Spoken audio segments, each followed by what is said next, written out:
everyone. This is Tanya Devane with the Omnia Group. I want to thank you all for joining me today in regards to delivering a painless 90-day employee performance evaluation. Before we get started, I want to ask a couple of questions.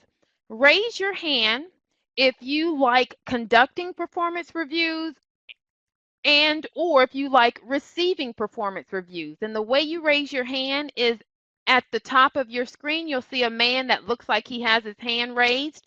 Go ahead and raise your hand if you like giving and or receiving performance reviews.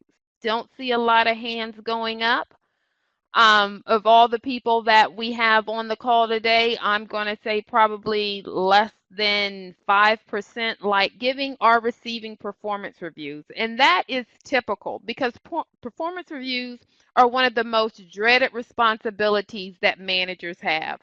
I mean, some of them view it even worse than terminations and having to let someone go, because at least if you let someone go, you don't have to see them the next day. But if you're giving a performance review and it's not glowing, you actually have to see the person the next day. So that can sometimes even be more stressful than actually having to let someone go. And which leaves sometimes managers try to avoid it. Like that, if the company doesn't enforce it, if we don't have to do it, some managers will just kind of skip that part of management and leadership. So let's talk about, how we can reduce some of that stress. And that's what this whole webinar is going to be about. How can we reduce some of that stress and actually make it kind of painless for you? The first thing we want to go to is, what do you think are some of the benefits in regards to conducting that performance review? And you can go ahead and type in at the bottom, what do you think are some of the benefits and why companies should always have a formal type of review process, a 90-day review process as part of their onboarding. So I definitely see some people typing, because when we're talking about how can we make it less stressful, how can we take the pain out of it, first things we want to talk about is, kind of what's in it for us, like what's the benefit, and that will kind of help ease some of our frustration in regards to, having to conduct these performance evaluations of our employees, especially when they're just starting. So that first 90 days can be a very crucial part. Correct, goal setting and achievement. Colleen lays out the expectation for the employees. That's spot on, because like Colleen stated, if I don't know what I'm supposed to be doing, then I don't know that I'm doing it wrong. Or on the plus side, I don't know that I'm doing it right.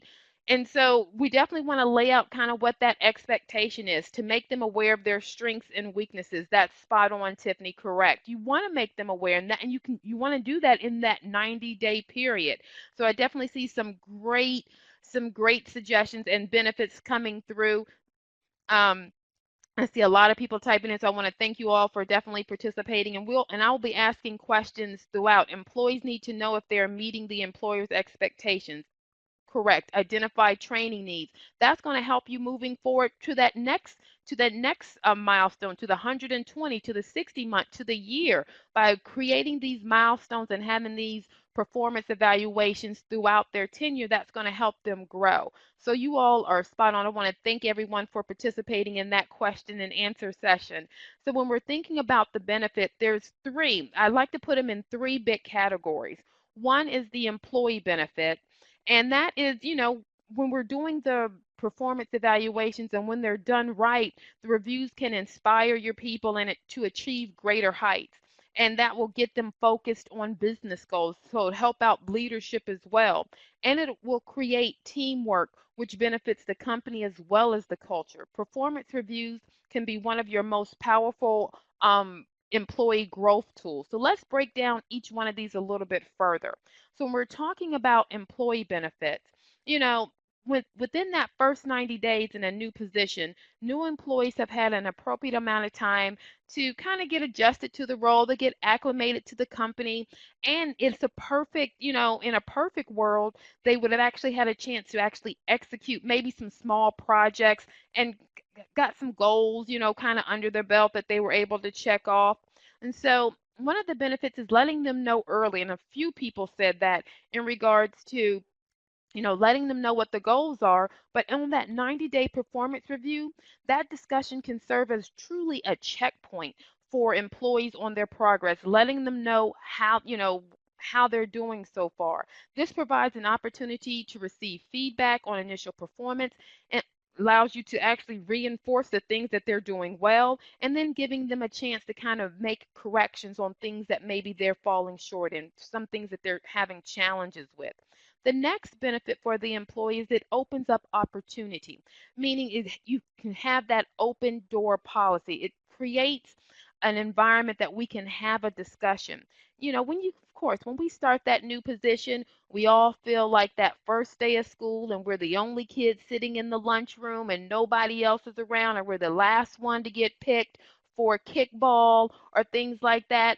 But when you're having these reviews and having these formal discussions, that gives that employee an opportunity to have a say, to have someone to talk to have someone to bounce some ideas off of. And you definitely want to create that synergy and offer that employee a forum to kind of ask questions of their manager, maybe regarding those expectations and request resources, like maybe I need a little bit of help in this, and where can I go to find the answer on these types of things, and or express any concerns they might have that have surfaced over that 90-day period.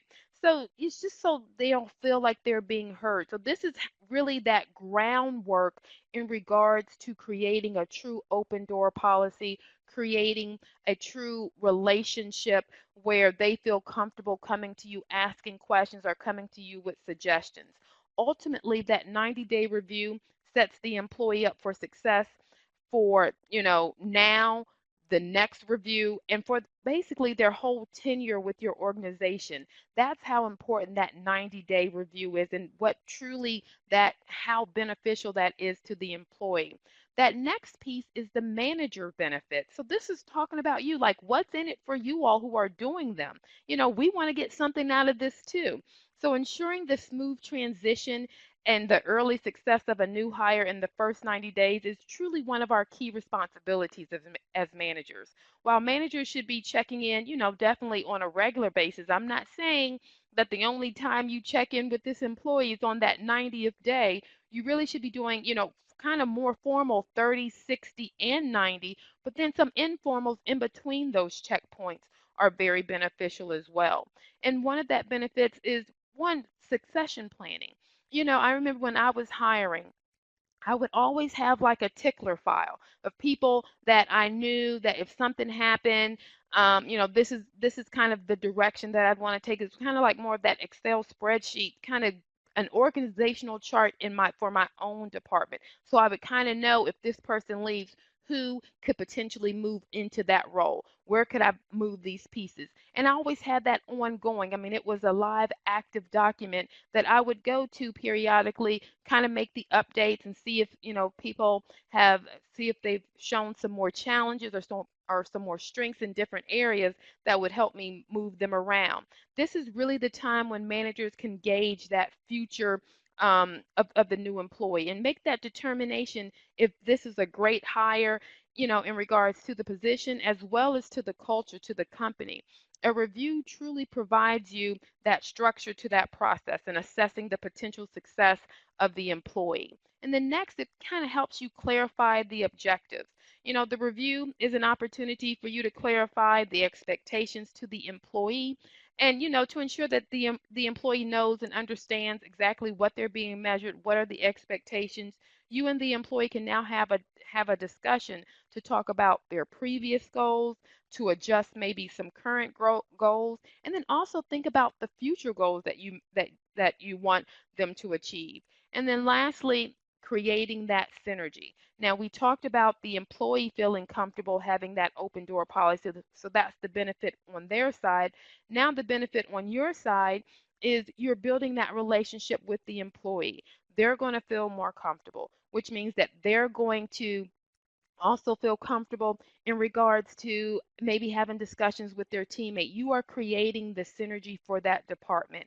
And please raise your hand if you agree great synergy in a department will make your life a lot easier, because guess what? It's going to help with conflict. Oh, I see hands going up all over the place. That's exactly true. So with this 90-day review, that's also part of the benefit to you. You're making that person feel part of the team, which is wonderful.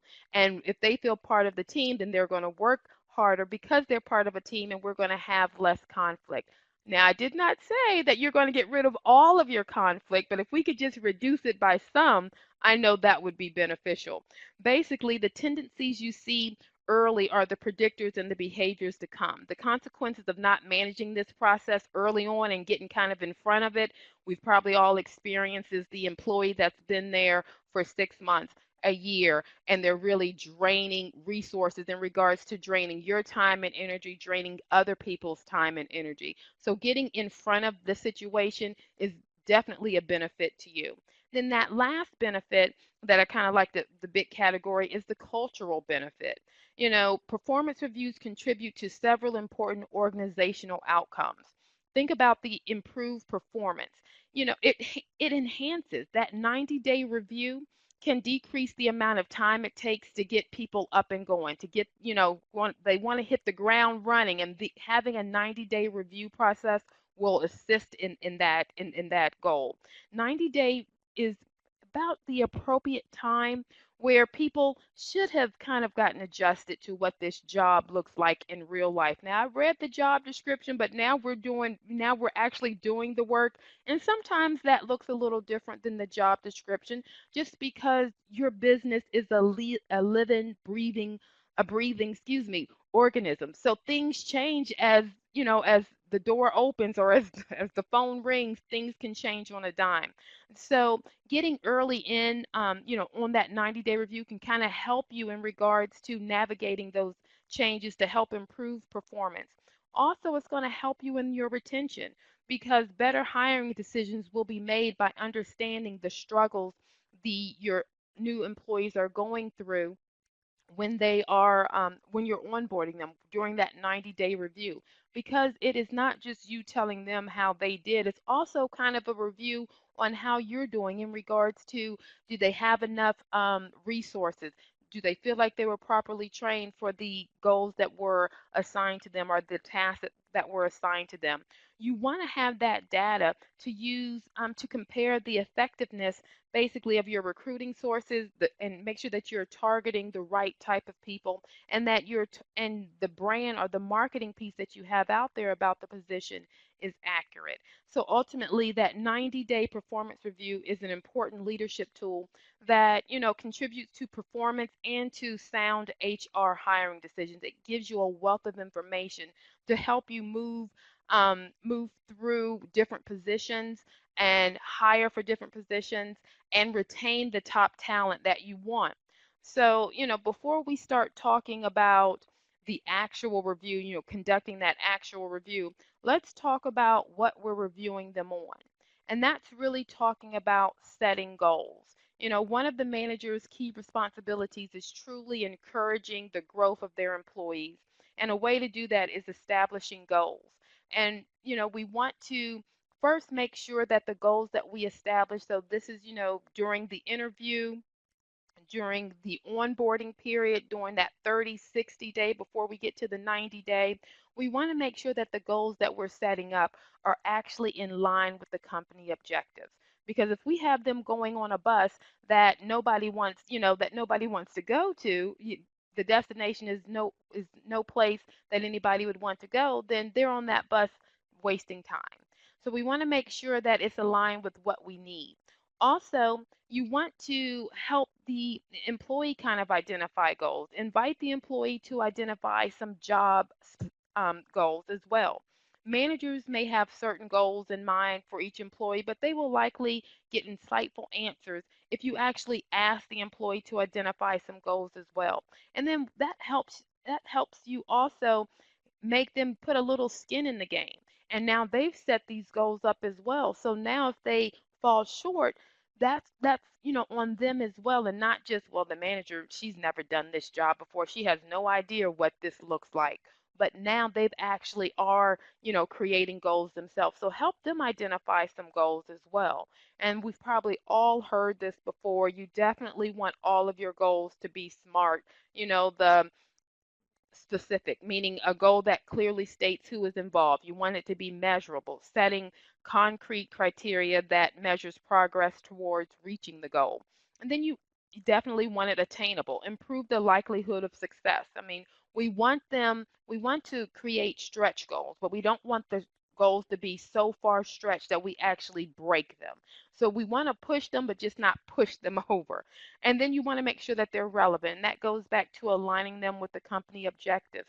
And then timely. We want to make sure that there is a time frame set, because we all know that if we don't set a time, like I'm going to do this in 30 days, well, that's okay. Well, maybe we'll make it 45. That's fine. And so we want to make sure that we have a time set so there is a hard end date in regards to the goals. Also, when we're talking about goals, when they are making them, you want to give them kudos. So you don't necessarily need to wait until that 90-day mark. Like I said, when you're onboarding a new employee, 30 days, 60 days, those should also be formal check-in points that you're talking with them. Because let's not wait till 90 days to find out that they were doing it wrong the whole time. It would be nice if we caught it in 30. And now we're giving them 60 days to kind of correct the mistake. And then that's also going to help you in regards to finding out, can they understand what's happening? Can they apply concepts? You know, you've corrected them, you've let them know how it's supposed to go. Can they now apply that to other things, their other responsibilities? And we're giving them basically 60 days to do that if we caught them at the 30-day. And so you also want to coach, mentor, and train during this whole time when you're setting these goals.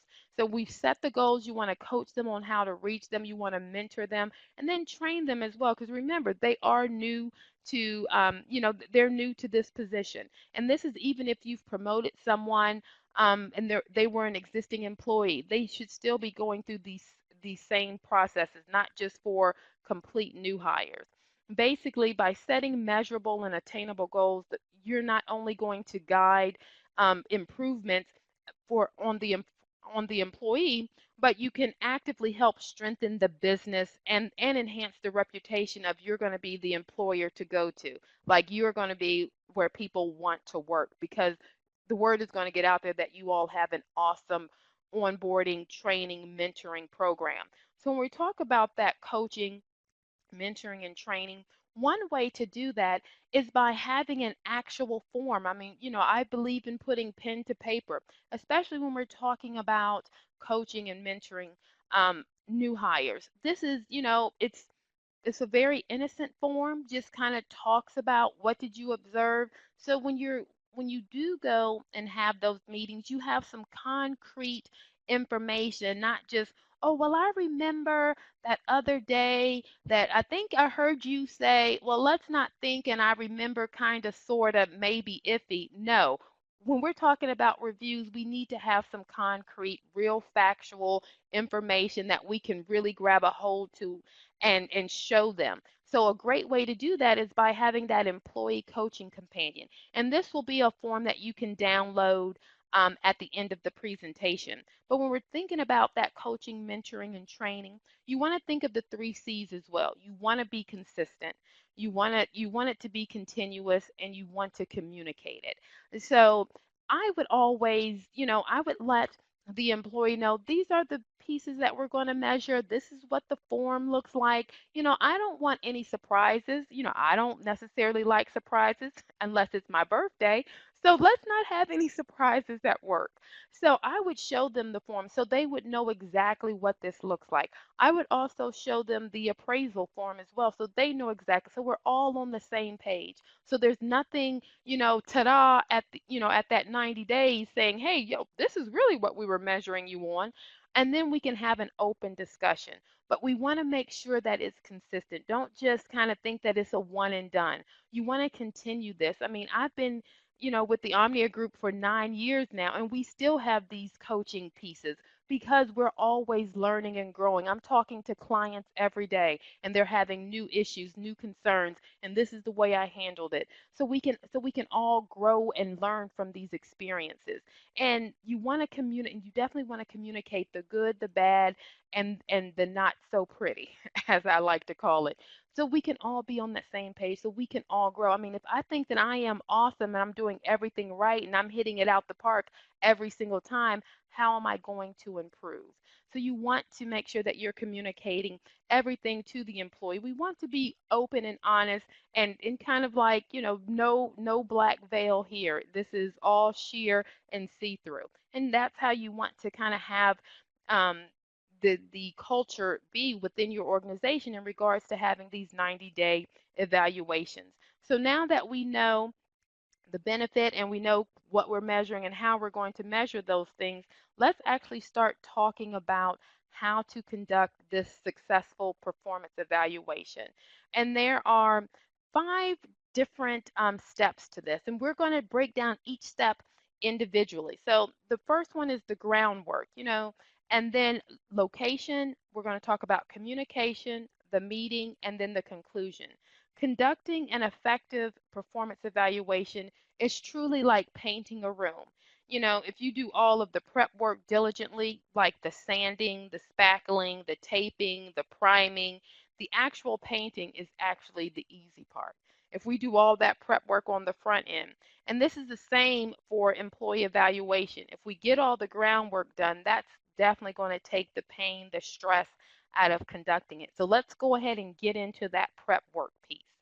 So let's talk about the groundwork.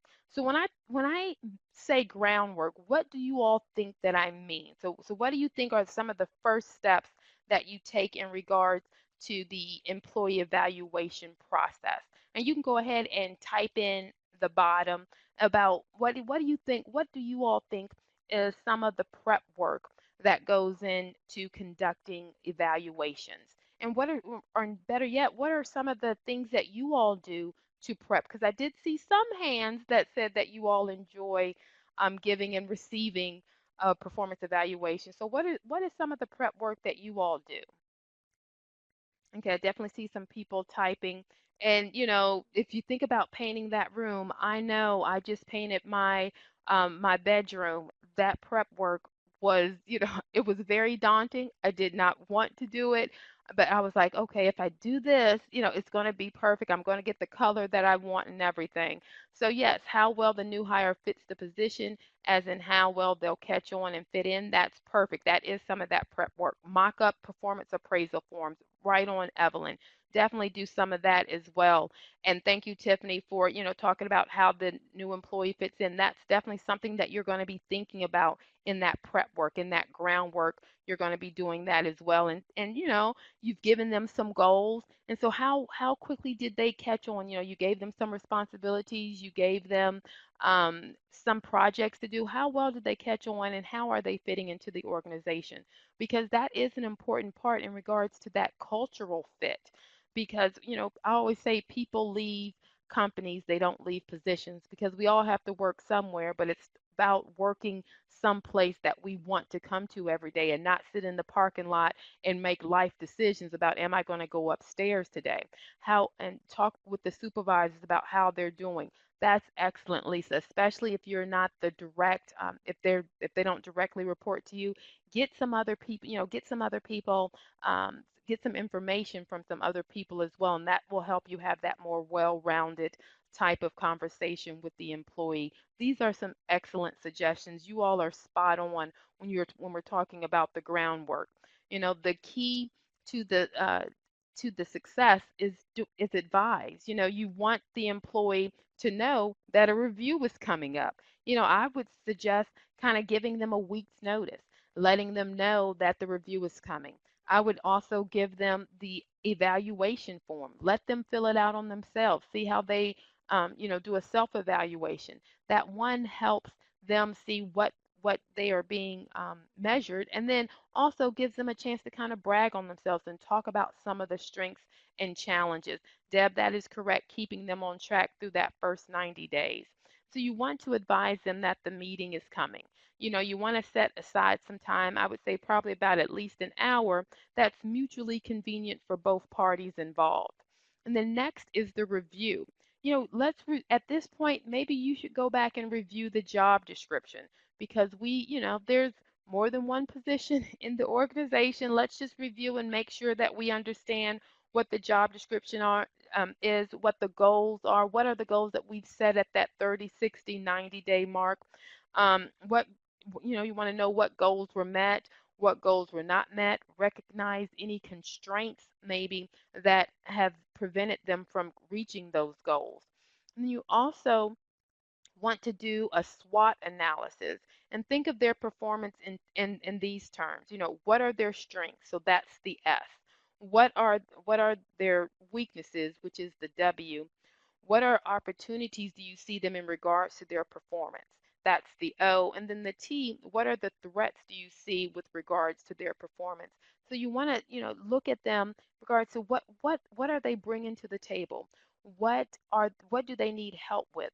Where can we help them grow? And then what are they bringing that could be possibly detrimental to the success of the organization? And then lastly, when we're talking about the groundwork, you want to keep notes throughout the 90 days to track their accomplishments and goals. They have to, for the next grading period, you have to have that information. And so you want to make sure that you have that factual type of information. So when you're getting ready to write on the actual evaluation form, that we're talking about facts. So, let's talk about keeping those notes and writing things down. So I have a few statements. I just want to know, would you give this statement a thumbs up or a thumbs down in regards to if you saw this on an evaluation form? So the first statement is Paul is really helpful. What do you all think? You can, with the man at the top, you can either give him a thumbs up or you can type it thumbs up, thumbs down. I see some thumbs going up. I see some people typing. So Paul is really helpful. Too vague. That's exactly right. Okay, Paul is really helpful doing what? What did Paul do? How is this going to assist Paul in regards to keep doing what he's doing? Because obviously he's being helpful, but now how does Paul know how he was being helpful? And so the way you would kind of help this statement is Paul has proactively volunteered each month to plan and execute our monthly employees engagement events. So now we've truly talked about why Paul is helpful. And that's the type of information you want to see when you're thinking about the review, when you're writing the review. You want to give Paul some meat to really grab hold to, especially if he's doing something well, so he'll know to continue doing what he's doing. Let's talk about this one. I think everybody's probably gathered that maybe the first statement isn't one of the best statements. So Nancy encourages hard work in her team. I know I have seen this statement in regards to myself about when managing a team that I did a great job. Okay, thanks, but what does that really mean? And basically, we want to want more heft to that statement. We want to give more information to that statement. So Nancy has increased the output of her department from 100 a week to 300 a week since March. Now we truly know Nancy is working hard. Her team is increasing its productivity. So that's beneficial. And then the last statement, Thomas is not a team player. So now this is one where I could possibly see someone putting this just because it's negative, but I don't want to get too specific because I don't want Thomas to be mad and it's just going to open up a can of worms. But this is when you definitely need to be specific, especially when you're saying something that they're not doing or it's a negative piece. So the way we could really increase this is really talk about what Thomas did and what you observed. And this is the time that you want to be very specific. We don't want any vague. We don't want any, this is how I felt. This is what I think. We want to say exactly what happened. Thomas has been asked to help others 10 times. each time he has said he already has enough work to do and that he's not paid to do anyone else's work. Well, that is a clear point of Thomas not being a team player. And so you want to make sure when you are saying something that's not glowing, that is very specific because people will come back to you and say, "Well, what do you mean? That's not how I meant it." Well, those are the exact words that you said. So we can't take it any other way because you said you're not paid to do anyone else's work, and that's what you said, and that's what's put on the form. So you want to make sure that you are being specific and giving enough information and not just blanket statements on the evaluation form, and kind of explain and back up whatever you're saying, kind of have some facts, figures, and proof to back up what you're saying. That way the person will truly grasp what you're saying. They'll truly understand that you took time in regards to this evaluation and that you truly care about their success within the organization. Because remember, this is the 90 days. So you want, if this person is doing a great job, you want them to kind of stick around. So you don't have to go through that recruitment process again, that they can stay. You want those retention rates high. So now we have kind of given the information, we've done the groundwork. Now let's talk about where we're going to have this. Where are we going to have this meeting? So think about the location. So go ahead and type in, where do you all typically have your review sessions? When you're giving reviews or when you're receiving a review, where do you typically give or receive those reviews? Private office space? Yes. Manager's office? I see that, Jen. I see a lot of people do the manager's office. Tiffany, you're right. You do want it to be private. Lori, private office manager. I see. So everyone's grasped the concept that we definitely need it to be private, which is wonderful.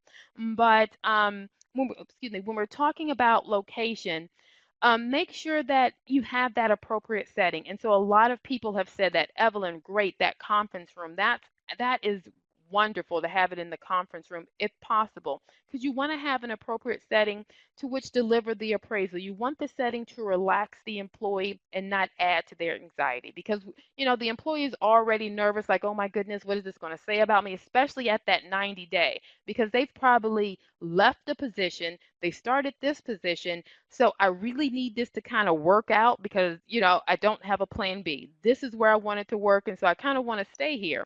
So they can sometimes have some of that anxiety because we have this review. The most common used location is typically the manager's office, and that can be one of the worst places to have that because they're coming into your office. It's kind of like your quote unquote turf. This is your domain, and that can sometimes be intimidating. Think about that you were called down to the principal's office. Nobody wanted to get called down to the principal's office. So sometimes when you're holding the meeting in your office, it can kind of have that feeling of that I've been called down to the principal's office. A conference room, like Evelyn said, is truly often the best place to have it because that's kind of a neutral territory. But if it's not available, you might want to find some other places. You don't want to necessarily have it in a restaurant, even though you might think that you're in that private booth in the back. It's not necessarily comfortable because the employee's probably not going to want to eat. They're not hungry. They just kind of want to get to what about the evaluation, even if it's a positive evaluation. A restaurant isn't necessarily the best place. You might also consider actually having it in the employee's office because that's their turf. So that kind of makes them feel a little bit more relaxed, especially if they have a door. Or, you could possibly borrow a colleague's office. Meeting somewhere other than your office also makes it easier to end the meeting without the employee feeling dismissed because you're sitting behind your desk, or even if you are sitting next to each other. Okay, I'm done. Okay, the meeting is over. You can leave. It kind of gives off an air of dismissal, and so that can sometimes undercut even the most positive of appraisals. So you want to think about that location as well. That's essential. Now let's talk about, we got the location down. Now let's talk about how are we going to communicate what we have written down to the employee. First, you want to make sure that it's clear. You want to deliver the appraisal in simple language. Don't use a bunch of code or jargon, and don't mince words. Don't dance around the issue at hand, even if the appraisal is not going to be glowing. as maybe the employee thought or hoped it would be, they will pick up on the discomfort like a shark sensing blood in the water. Dun no no dun no no dun no no. If they feel that you are not confident in your appraisal, this isn't a meeting to renegotiate, what happened. It is what it is. You said what you said, you did what you did. So this isn't the time that we're going to renegotiate what happened, what the appraisal is, but it is a time to have a discussion about what happened. And so you don't want them to feel lose confidence in your ability, because if you're coming off shy, meek, or I don't know, well, I think this is what happened, it's going to come across. So you want to make sure that it's clear and strong. And we all know when somebody is blowing smoke. So let's not blow smoke. I'm not saying that you just have to cut right to the meat and just go right to the bad stuff, but don't over fluff it. Don't overcompensate the good parts because you're going to have to say something bad. Next, you want to make sure that you're upfront. Managers feel a need to hide the bad news. They're afraid, oh, I'm going to hurt the employee's feelings. And I get it. I mean, nobody wants to hear that they've done something wrong. Nobody is like, oh, I can't wait to hear how my manager thinks I suck. Nobody wants that. But you do want to be upfront. You do want to make sure that they know, exactly what's happening, exactly what they did well, exactly what they did wrong. Many managers feel that if the employee hasn't done as well as expected or hoped, this poor reflection is on them. So they will sometimes kind of retreat just because I don't want this to look bad on me. If someone's performance has been subpar, managers owe it to the employee and the organization and themselves to inform the employee. We all owe it to everyone to make sure that we're upfront and clear. Also, we want to be honest. By glossing over, the employee performance, deflecting or inflating their rating to spare their feelings, you're actually exposing the company and yourself to great liability, because we've probably all heard it where, eventually we had to let this person go, but all of their reviews seemed glowing. You never had a bad word to say about John. But even though John wasn't pulling his weight, John kept getting a great review. So you want to be honest. If managers have been doing the assessment and feedback throughout the 90 days, there's little likelihood that there will be any confrontation at the review meeting. If you have been doing those 30, 60, 90 informal, formal type of check-ins, it there won't be really that many surprises. The person will kind of know if they're doing well or if they're not. And so just tell the people straight out what they've done well, where they need to improve. They'll respect you for it, and your credibility and standing as a manager will rise because of it, because they know that you are honest, you're open, and you don't try to fluff it just for fluff's sake. So now we know where we're going to have the meeting. We know how we're going to communicate what we need to say. Guess what, people? It is time to have the meeting. So there are two major parts of a performance review meeting: reviewing results and planning next steps. And kind of go into it with that mindset. We're just reviewing past and we're talking about the future. And so first thing we want to do is kind of warm up. Begin with something that's not as hard. Like I said, we don't want to go right into the negative piece. Let's let's have a topic that's non-controversial to make the situation more comfortable. The next piece is we're going to start by discussing the positive past performances and indicate the challenges and areas for improvement. And think about, is it a head, heart, or hand thing? So when I talk about head, heart, hand, is it the head? I mean, do they have the knowledge? Um, do they understand what they needed to do to reach this goal? Do they have the heart? I mean, are they passionate about it? And then do they have the hand? Is it a hand situation? Meaning, do they have the tools necessary to complete the task? And that will kind of help in regards to creating those future goals. Do we need to focus on the head, just getting them the knowledge, the training? Do we need to find out what their true passion is, that heart piece? And then do we have the necessary tools? I mean, do they have Excel on their desktop so they can pull Excel spreadsheets that you ask for? Those are the types of information when we talk about, is it a head, heart, or hand situation.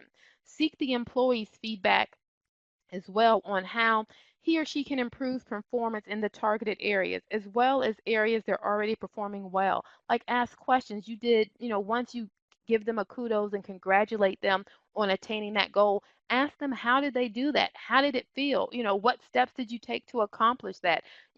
Find out what truly drives them, and that's going to help you in regards to setting up those future goals. Ask the employee if he or she has any concerns that they want to discuss. This review meeting really needs to be kind of a back and forth. You're reviewing them, they're reviewing you. Let's have an open, honest discussion about this. And you want to discuss those future performance goals, and you want to create a development plan. Lastly, restate the employee's success and reinforce your willingness to support them. This is what you want to do at this meeting. You remember what the two goals are: reviewing results and planning next steps. This is their 90-day review. They're making decisions just like you're making decisions. So when you're talking about their challenges, when you're talking about their strengths, you want to really reinforce and reiterate that you are here, and really as a mentor coach, use me, use me with whatever you need in regards to attaining these goals. So when we're talking about creating that development plan, once again, I believe in putting pen to paper. This will also be available for you to download, but this is kind of what that employee development action plan looks like. We talk about, so we had the formal review. So now we're going to bring out three of those strengths, three of those challenges, and ask, kind of get them involved. Once again, you want them to have some skin in the game. So what can I do to improve these challenges? And then you also want, what can I do to help you? So resources needed from the manager or mentor. So you list these challenges, and then we have, once again, those SMART goals. We want to have a time frame on this: 3 months, 6 months, 12 months, continuing education needed. Whatever needs to happen, let's go ahead and put this on paper.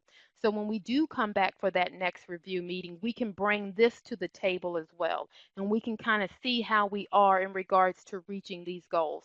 So you want to definitely have that pen to paper when we're talking about a development action plan. This also helps that employee know, and get the feeling that, yes, this company truly cares about my development. They are not looking at me as just a number and just a body to fill this position. They are truly trying to get me to grow and move through the organization, and not just have a job, but actually have a career. And that's what you want when you're talking about trying to get those retention rates up. And that's one of the things that this 90-day evaluation can truly do for your organization. So now we're concluding the meeting. So we're coming to the end. And so now let's talk about, the tips for concluding the performance appraisal. We want to reiterate the areas that have been identified for improvement. These are usually formulated into goals, and and that development form is essential as well. And then you want to offer that encouragement. Comment on the positive aspects of their performance. You want to offer those words of encouragement. You want to offer assistance. Let me know however I can assist you in regards to attaining these goals. Don't be afraid to come stop by my office at any time if you need some assistance or if you have a question.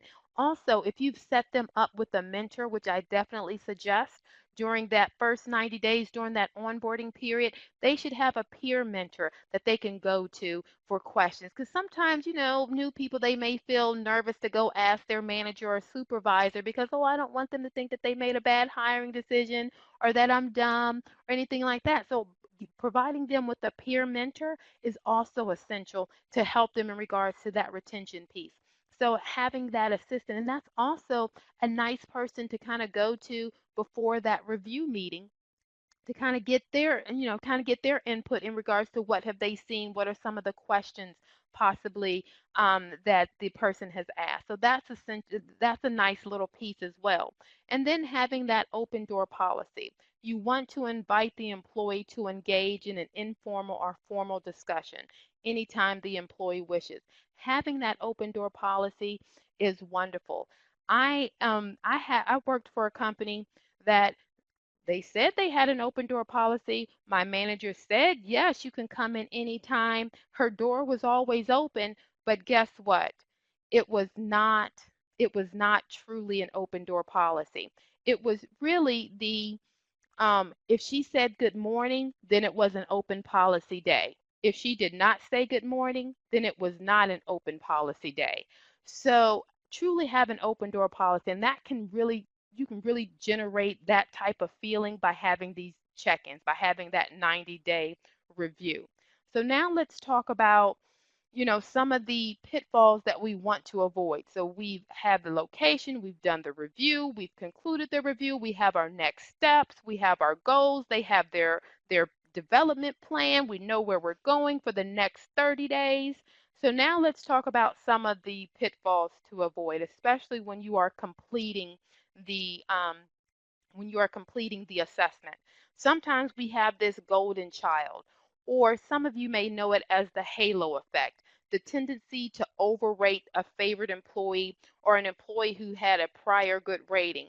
So just because they're good in one or two areas, they just get good in all of their areas. Nobody is probably good in all of the areas. They need improvement somewhere possibly. So make sure that you don't fall into the halo effect. But on the opposite side, we want to make sure that we don't fall into the horn effect, or the no one is perfect type of effect, tendency to rate an employee lower than circumstances warrant.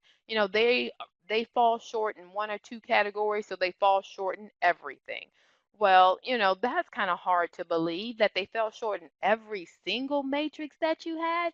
So let's make sure that we're not having the horn effect at either. And then the next one is the second rule, the 2-second rule. And no, I'm not talking about food that dropped on the floor, but this is the last thing they did was they cost the company, $100,000. And they just did that yesterday, and I'm about to write their review. So guess what? They're getting a bad review because that $100,000, even though that was only one day of the 90 days that we're evaluating, I'm just going to give them a bad review. So letting outstanding work or unsatisfactory work, I mean, it can go on the other side too, meaning, oh, they just closed that $200,000 sale yesterday.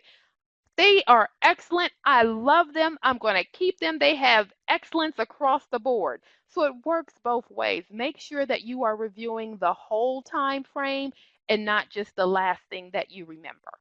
And then lastly is the cookie cutter effect, not focusing on individual specific performances, rating all of your employees or groups the same. So, well, the whole team is wonderful, so everybody's wonderful. No, make sure that you don't have one team member that's pulling all of the weight for everybody else. You want to make sure that you are judging each one individually and not necessarily on the on the totality of everything. This one is truly an individual sport. I know they usually say there's no I in team. There is an I in evaluation. So you want to make sure that you are judging them on an individual basis. So now, this is a question that I get a lot. How do I handle the negative reaction? Because wouldn't it just be wonderful if everybody was doing a great job, and even the one area that we needed improvement on, they were so open to the discussion and they just left there saying, you know what, Tanya, I'm going to do that. And I totally agree with you. You are right. I did fall short in that one area. Wouldn't that be lovely? And then we woke up and actually had to do a real evaluation where the person was not happy. So I always like to discuss kind of how to handle the negative reaction that you may sometimes get. First, you want to use open-ended questions. Listen to what the employee has to say, and you want to remain neutral. You want to ask specific questions and ask those open-ended questions, trying to determine the cause. Like, tell me more. How did you reach that conclusion? Then when they do tell you, you want to paraphrase it back. So make sure that you understood what they said, and they then will hear what they're actually saying and make sure that we're all on the same page. You want to stay calm and you want to maintain eye contact. If they've gone up to a 10, you can't go up to a 10 because now you have a 20 and that's boiling. So you have to stay at the 0. Okay, I'll even give you can go up to a 1. but you don't really want to go up above 1. So if they're at the 10, you want to be at the 1. So you want to try to calm down that situation. And you want to avoid arguments. Let the employee basically run themselves down.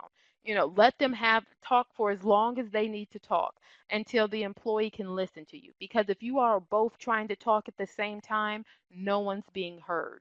So just let them talk. Just, let them have the floor. The mic is yours. Go ahead and have that conversation. And then, at the end of the day, you want to bring it back to performance and standards. That's why you don't want to have anything of I feel, I think.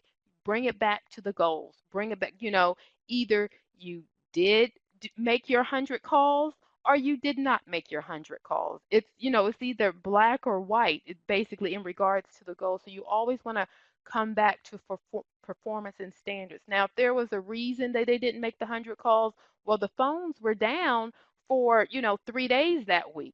Okay, so yes, it's black and white, but make sure that they had all the tools that they needed to be successful, and that will assist in regards to calming their angst or anger down. It's about we're just this is what we're measuring, and that's also why it's beneficial to give it to them ahead of time.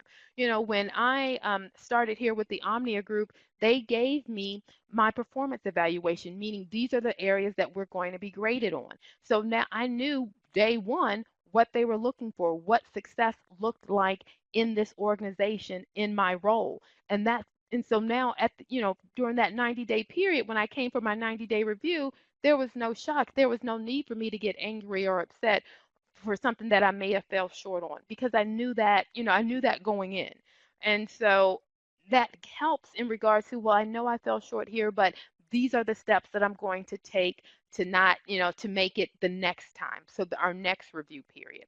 So basically you want to let the employee know that you hear them and you hear their input, and their input is important to you, and we are concerned and we want to work this out. Like we want to make this mutually beneficial for all parties involved.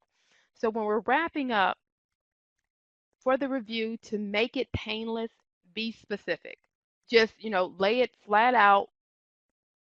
No fluffing, just it is what it is. You want to really tell them the truth. Be open, honest, clear. Next, what will help the pain lessen in regards to performance appraisals is do role playing. It can be a great exercise to help you become more comfortable with conducting the performance appraisals. A variety of scenarios can be provided based on common or maybe some certain interactions that you've had. Role play can be a good one-on-one exercise with the human resource professional in your office.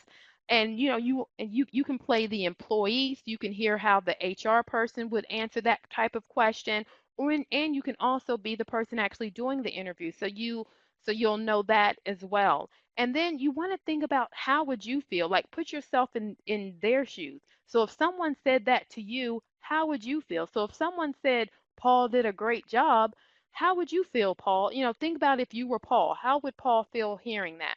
So turn the tables and ask them to imagine yourself as the recipient of this information.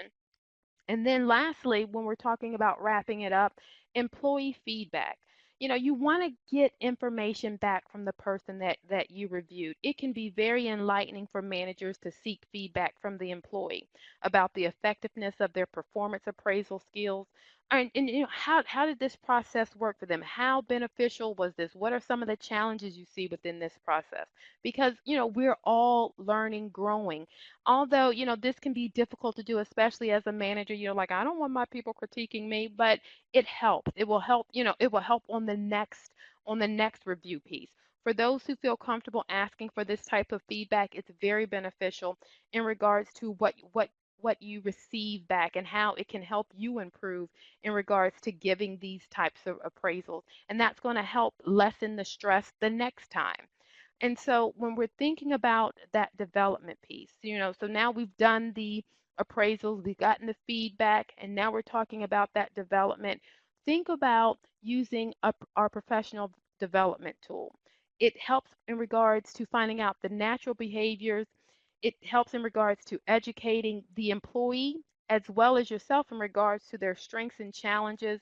It gives them feedback on how to help their challenges and how to strengthen their strengths. And then it gives you the tools in regards to how to navigate, how to get them up to where you need them to be. So when you're thinking about, having these 90-day reviews, having a report, an assessment that you can actually give to the employee. So now we're all reading these strengths and challenges is very beneficial. It talks about the good, the bad, the ugly, and our professional development report is actually written to be shared with the candidate. I mean, excuse me, to be shared with the employee, which is very beneficial in regards to creating those next goals, those next milestones, letting them know where those challenges are, letting them know where we see their growth, where this pattern, where their natural strengths can move them within this organization. Because at this 90-day point, while it's truly crucial for you, especially as the employer in regards to wages that you may have to pay if you fire them after the 90 days, it's also beneficial for the employee as well to help them kind of feel like, yes, they truly believe in me. They have a true heart in regards to they truly care about my progression within this organization. So this is some place that I don't want to leave. Are there any questions in regards to the presentation? As you all are typing your questions, I typically am asked, what should I include on the appraisal form? Three things that I think should be on every appraisal form is one, the performance analysis. As a manager or an owner, you are tasked with evaluating the performance of your employees. A complete analyst analysis should be included in the evaluation so that both you and the employee understand, how they fell on the matrix, or how they fell on the scale, where they fell on that scale. And then you also want to include the employee's potential. On that evaluation, we want to talk about the future. We want to talk about areas that we see that they can grow and move. And so the potential of every employee must be assessed. This will allow both you and the employee to kind of understand their potential and within the company. Employees that meet or exceed standards may be able to take on more responsibility if the need arises. Assessing employees' potential will help you in regards to succession planning, in regards to filling some holes that may come open in your organization. That's why I always had that tickler file. So I know if this person left, oh, I can move that person in that position. And then I always had some candidates kind of in the wings because every time I would go out someplace, I was always recruiting, for a position that maybe wasn't even open yet, but I would know who I could go to if that position ever did. The third thing is employee deficiencies. So that 90-day review must also include the challenges of the employee. I mean, their shortcomings. So we want to talk about what they actually did. We want to talk about their future, their potential, and we want to talk about those challenges. Those are the things that you want to include on that employee evaluation. The employee evaluation is such an integral part of any business. This alerts employees of potential growth within the company as well as their overall performance. With the proper performance evaluation, you're definitely going to strengthen your business because, everybody's going to be on the same page. We all know that we're moving and growing in the same direction. So that's how you kind of create that painless piece is by being exactly what Kim said, knowing the strengths, the weaknesses, the opportunities, and the threats. You want that. Oh, Valley was asking what SWOT stands for, but that's a perfect end to the presentation because those are the things that you want to focus on. You want to focus on their strengths, their challenges, their opportunities, and if there's any threats to the organization. I want to thank you all for joining me today. Don't forget to sign up next for our the next month webinar, which is succession planning, recognizing and developing high potential employees. And you'll know who those employees are because guess what? We did the 90-day review. The two pieces that I said that you would be able to download at the end of the session, they are to the left of the screen. And if you want the slides that you saw in the presentation, that's also at the left of the screen. I want to thank again you all for joining us today. If you have any questions, comments, definitely give me a call, email me. If there's any webinars that you would like us to do, we're always taking suggestions because we definitely want these to be beneficial for you and things that you all want to know about. So definitely email me and I'll take those into consideration when we are having our meetings in regards to the webinars that we are going to include for 2018. I want to thank you all again. I hope you all have a great rest of the day.